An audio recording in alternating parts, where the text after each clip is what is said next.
Matalino at hindi pangkaraniwan ang kakayanan ni Mang Juanito. Kaya naman kilalang kilala siya sa kanilang lugar bilang pinakamayaman na pamilya. Napakaraming lupain, sasakyan, malalaking bahay, at kung ano-ano pa ang talagang hangarin ng isang tao na makuha sa buhay. Meron siyang 2 anak na lalaki, kung saan napag-aral niya ang mga ito sa mga mamahaling paaralan. At di kalaunan ay nakapagtapos ng mga ito at nagkaroon na rin ng kanya-kanyang pamilya.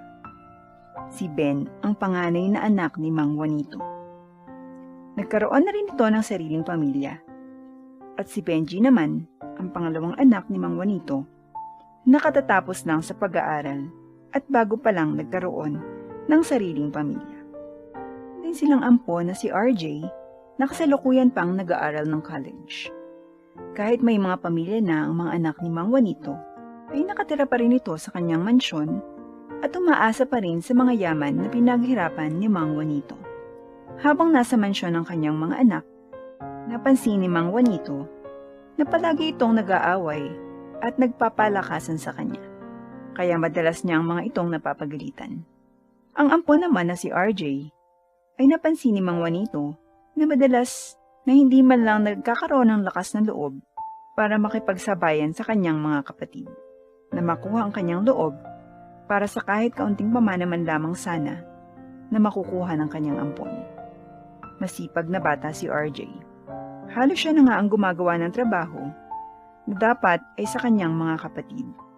Malapit din si RJ kay Mang Juanito, kaya madalas silang magkaroon ng pinagtatawanan kapag sila ay nagsasama. Minsan ay nagsiselos ang 2 anak ni Mang Juanito kapag nakikita nilang nagsasayang kanyang ama kasama ang kanyang ampon. Minsan, nang napagalitan si RJ ng kanyang ama dahil sa kagagawa ng kanyang mga kapatid, dahil madalas ay sa kanya ay sinisisi ng kanyang 2 kapatid ang kasalanan na hindi naman talaga niya ginawa. Pero madalas ay nananahimik na lang si RJ dahil nga madalas siyang pinagsasabihan na wala siyang karapatang magyabang-yabangan sa bahay dahil nga sa siya ay isa lamang ampon. Isang araw, kakarating lamang ni Mang Juanito galing sa kanyang trabaho at medyo pagod ito, kaya't inunat-unat nito ang kanyang mga balikat. Nakita ito ng kanyang 2 anak at ng ampon na si RJ. Maya-maya pa, ay nagsabi si Mang Juanito sa kanyang yaya na timplahan siya ng maiinom na kape. Subalit dumating ang kanyang 2 anak at sinabing sila na lang daw ang magtitimpla. Pinayagan naman ito ni Mang Juanito. Naghintay siya sa pagdating ng kanilang tinimplang kape. Nagulat si Mang Juanito sa kanyang 2 anak dahil narinig niya itong nagsisigawan sa loob ng kusina. Kaya naman pinuntahan niya ang mga ito. Nagpapalakas ka lang kay Papa kaya nagbabait-baitan ka kapag nandyan siya. Oh, sus! Amo, di ko napapansin? Sigaw ni Benji sa kanyang kuya. Anong sabi mo? Ulitin mo nga. Baka gusto mo makatingin sa akin. Wala ka lang natutulong dito sa bahay, nagyayabang-yabangan ka pa. Huwag kang umasa na sa'yo mapupunta ang yaman ni Papa dahil mas mahal niya ako dahil ako ang panganay. Sigaw naman ni Ben. Narinig ni Mang Juanito ang pagtatalo ng kanyang 2 anak. Tumigil nga kayong 2. Pati ba naman sa pagtimpla ng kape nag-aaway pa kayong 2? Kung ganyan naman, wag na lang. Si RJ na lang magtitimpla ng kape para sa akin. Mas maganda na yun kasi wala siyang nakakaaway at wala kang maririnig na nagsisigawan. Hindi kagaya yung 2. Sambit ni Mang Juanito. Tinawag ni Mang Juanito si RJ para ipagtimpla siya ng kape. RJ, anak, ipagtimpla mo nga ako ng kape. Nang makita ito ng 2 anak ni Mang Juanito, ay nagalit ang mga ito. Hoy, ampon, huwag kang sumali dito. Mana ang pinagtatalunan dito kayo, malis ka dito. Sigaw ng panganay na anak na si Ben. Hindi niyo ba napapansin? Nagbabait-baitan lang yan sa inyo para may makain at may matirahan na magandang bahay. Sigaw naman ang bunsong anak na si Benji. Tumahimik kayong 2. Puro mana na lang iniisip nyo. RJ, ipagtimpla mo nga ako ng kape at dalhin mo dun sa labas. Hintayin kita doon habang nagpapahangin ako. Liwanag? Opo pa. Magalang na sagot ni RJ sa ipinag-uutos ng kanyang ama. Habang naghihintay si Mang Juanito sa labas ng bahay, ay narinig niyang sumisigaw si RJ na parang humihingi ng tulong, kaya agad niya itong pinuntahan. Nagulat siya sa nakitang pinagtulungan nitong gulpihin ang kanyang dalawang anak. "Tumigil kayong dalawa!" sigaw ni Mang Juanito. "Kapag ginawa niyo pa ang dalawa ito ulit, papalayasin ko na kayo." Hindi maisip ni Mang Juanito kung anong nangyayari sa kanyang mga anak, gayong buhay pa nga siya, pinagtatalunan ng kanyang mga yaman. Kaya naisip ni Mang Juanito na kailangan niyang gumawa ng paraan para maayos ito. Isang gabi, habang nagpapahinga si Mang Juanito sa labas ng kanilang bahay, naisip niya na papunta na siya sa katandaan at kinakailangan na niyang malaman kung sino sa dalawang magkapatid ang dapat niyang pag-iwanan ng kanyang yamang pinaghirapan. Kaya naman, nag-isip siya ng paraan na magsasabi sa kanya at magpapatunay kung kanino dapat mapunta ang mga ito. Kinabukasan, habang may kinakausap si Mang Juanito sa telepono, ay nagpanggap siyang na-stroke. At sa takot ng dalawang anak, ay sinugod siya sa ospital. Ang hindi alam ng kanyang dalawang anak at ng ampon na si RJ, ay kinausap ni Mang Juanito ang doktor na ipalabas na siya ay na-stroke, kahit ang totoo naman ay wala siyang sakit na nararamdaman. Nagulat ang kanyang dalawang anak sa sinabi ng doktor na na-stroke nga ang kanilang ama. Nang makauwi sila sa kanilang bahay, ay may dumating na isang tao na palihim rin kinakausap si Mang Juanito. "Tao po, tao po, magandang araw po sa inyo," sagot ng bisita sa dalawang anak ni Mang Juanito. "Ako nga pala si Mr. Montemayor at dala-dala ko po ang mga papeles na magpapatunay na kukunin na ng may-ari ang bahay na ito sa inyo." "Ha?" Laking gulat ng magkapatid. "Anong pinagsasabi mo? Sa amin ang bahay na to. Sa tatay namin to." "Ah, pasensya na po mga sir ha. Pero sinangla po ng ama nyo ang lahat ng kanyang lupain, ang kanyang mga yaman, at maging ang mansyong ito, bago pa man siya ma-stroke. Kaya bukas na bukas po, ay kailangan niyo nang umalis dito." Nagulat ang magkapatid sa sinabi ng lalaking iyon. "Paano ngayon pinapalis tayo sa bahay na to? Kailangan na nating magkanya-kanya." "Kuya, sa'yo na lang muna titira si Papa ha. Medyo wala pa kasi ako napupundar eh. At medyo nagsisimula pa lang kasamang pamilya ko." Sagot ng bunsong anak na si Benji. "Sige, pero pagtatrabahuin ko pa rin sa bahay. Kailangan namang maghapon lang yung nakaupo sa wheelchair. Tapos kakain na lang kapag may sinaing na. Ano siya? Wala nga tayong nakuhang money eh. Magsisinyo-sinyorito pa siya." Maliit lang ang bahay na nabili ni Ben. At masikip pa para sa kanyang mag-ina ang bahay na ito.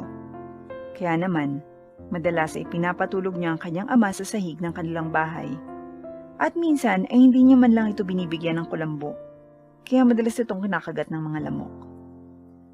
Dahil sa hindi sanay sa mahirap na buhay si Mang Juanito, ay madalas siyang nagrereklamo sa kanyang panganay na anak. "Anak, ano ba yan? Bakit laging daing na lang yung ulam? Bumili ka naman ng karne."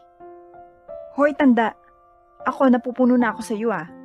Kumain ka na lang dyan, baka masampal pa kita dyan. Huwag mong sabihing ama kita dahil umayos ka." Naiiyak na lang ang matanda. Minsan namang naligo si Mang Juanito at dahil sa stroke na ito, ay nawala na itong kakayanan para makapagbuhat pa ng tubig para ipangpaligo. Kaya naman madalas ay ang kanyang panganay na anak ang nagbubuhat ng kanyang pampaligo. "Ano ba yan? Ako na nga nag-iigib, tas ako pa rin magpapaligo sa'yo. Ang baho-baho mo. Ikaw nang magpaligo sa sarili mo. Busit kang matanda ka. Bukas na bukas papalayasin ka na dito. Wala kang silbi. Doon ka lang kay Benji, sa bunso mo. Di ba mas mahal mo yun nung mayaman ka pa? Doon ka na lang titira bukas, wala kang kwenta."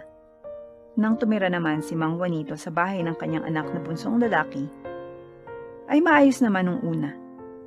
Subalit habang tumatagal, ay palagi na lang siya nitong ginugulpi at madalas ay sinisipa pa ng kanyang anak. "Hoy tanda, laban mo nga tong mga damit mo, magtrabaho ka naman," wika ni Benji. Sinubukang labahan ni Mang Juanito ang kanilang mga damit, subalit aksidenteng natapunan ng turin ang mga dekolor na damit niya, kaya naman nasira ang mga ito. Nang makita ito ni Benji, ay pinagsasapak nito ang kanyang ama. "Buisit naman tong matandang to oh. Wala ka ng trabaho yung pang ginagawa mo. Di mo pa magawa ng maayos. Lumayas ka na nga dito. Layas! Nang palayasin ng anak si Mang Juanito, ay naiyak na lamang ito. Wala na siyang maisip na pupuntahan, kundi ang kanyang ampon. Nang makarating siya sa bahay ng kanyang ampon, ay napansin niyang may girlfriend na pala ito, nakasama nito sa kanyang bahay. Napansin din ni Mang Juanito na hirap sa buhay si RJ dahil nagtatrabaho lang ito sa palengke at halos 10 piso lang ang kinikita nito sa loob ng isang araw. Kaya naisip ni Mang Juanito na baka mas magsuplada sa kanyang ampon dahil nakita niya na nahihirapan ito.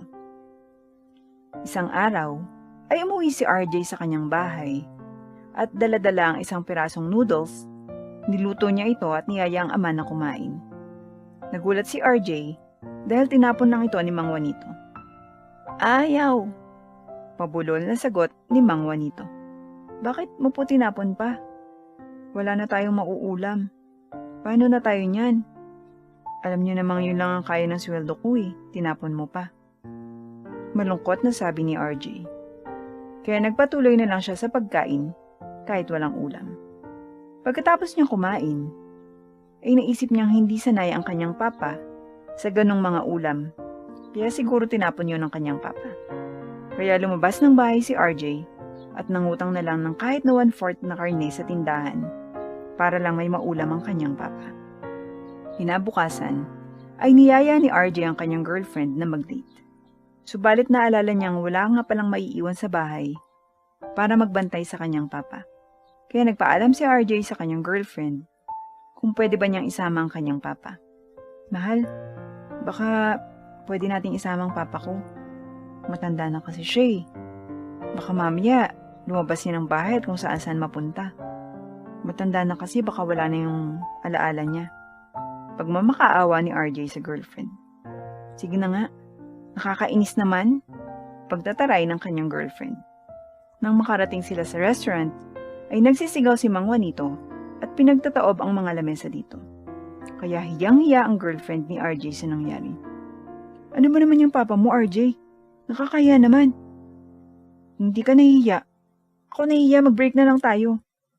Mahal! Mahal! Umiyak na lang si RJ at napatingin sa kanyang papa. Nang makauwi si RJ at si Mang Juanito sa kanilang bahay, ay halos humiga na lang si RJ dahil sa sakit na nararamdaman dulot ng pag-iwan sa kanya ng kanyang babaeng minamahal. Kinausap niya ang kanyang papa. Pa, ginagawa ko naman ang lahat para mabigyan ka ng kahit papanong maginhawang buhay Pero bakit ganitong pakiramdam ko? Napahirapan niyo po ako ng husto. Kahit na wala akong pambili ng mga masasarap na pagkain, nangungutang nga ako para may makain kayo. Kasi alam ko hindi kayo sanay sa pagkain pang mahirap. Umiiyak si RJ habang kinakausap si Mang Juanito. Napaupo na lang si RJ sa isang tabi at napatingin sa papa niyang na-stroke. Tinitigan ni RJ ang kanyang ama at niyakap ito maya-maya. Sorry pa Sorry talaga. Nadala lang ako ng emosyon ko. Mas okay na rin yun kasi mas maasikaso na kita dahil wala na akong girlfriend. Niyakap ni RJ ang na-stroke na ama na si Mang Juanito. Nagulat si Mang Juanito sa ipinakita sa kanya ng kanyang ampon na si RJ. At nakita na ni Mang Juanito kung sino ang kanyang pagkakatiwalaan ng kanyang yaman at lahat ng ari-arian. Kinabukasan ay pinapunta ni Mang Juanito si RJ sa dati nilang bahay. RJ, puntahan mo nga ang dati nating bahay. Yung mansyon at picturean mo. Namimiss ko kasi. Kahit makita ko na lang sa picture. Utos ng ama sa kanyang ampon na anak. Sige po pa.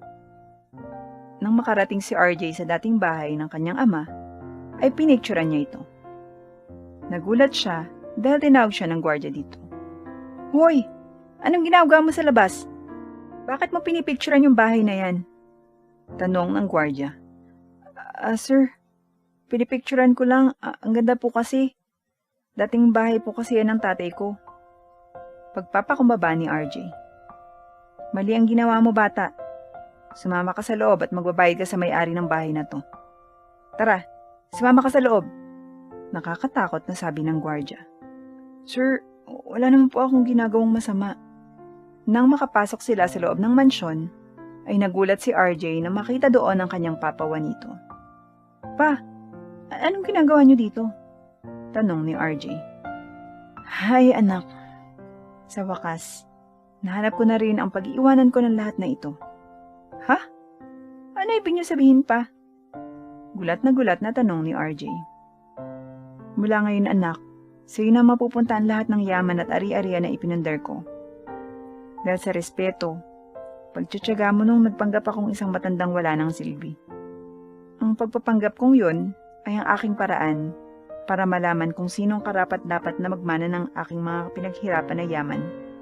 At nakakalungkot mang isipin, dahil wala, maski isa, sa aking mga anak ang mayroong makakakuha nito. Bukod tanging ang may mabuting kalooban at busilak na puso lang ang pwedeng magmay-ari ng lahat ng ito. At ikaw yun, RJ, anak. Ibig sabihin hindi totoo na nagkaroon kayo ng sakit? At hindi totoo na na-stroke kayo? Tanong ni RJ. Oo, anak. Ang lahat ng ito ay sinadya kong planuhin. Nakita ko kasi na nag-aaway-away ang lahat ng mga mahal ko sa buhay dahil lang sa isang bagay sa pansariling kagustuhan. Kaya naisip ko na gawa ng isang mabisang paraan para mapatunayan ko at makita kung sino nga ba ang tunay at karapat-dapat na magmay-ari ng aking yaman. At masaya ako na ikaw yun, anak. At dito na po nagtatapos ang ating storya, mahal na ka-MB. Tandaan natin na kung wala ang ating mga magulang, ay hindi natin mararating kung ano ang katayuan natin ngayon. Taus-puso nating mahalin ang ating mga magulang hanggang sa huli. Maraming salamat po sa inyong walang hanggang suporta at panonood, mahal na ka-MB. Kita tayong muli sa susunod naming video. Hihintay namin kayo, mahal na ka-MP.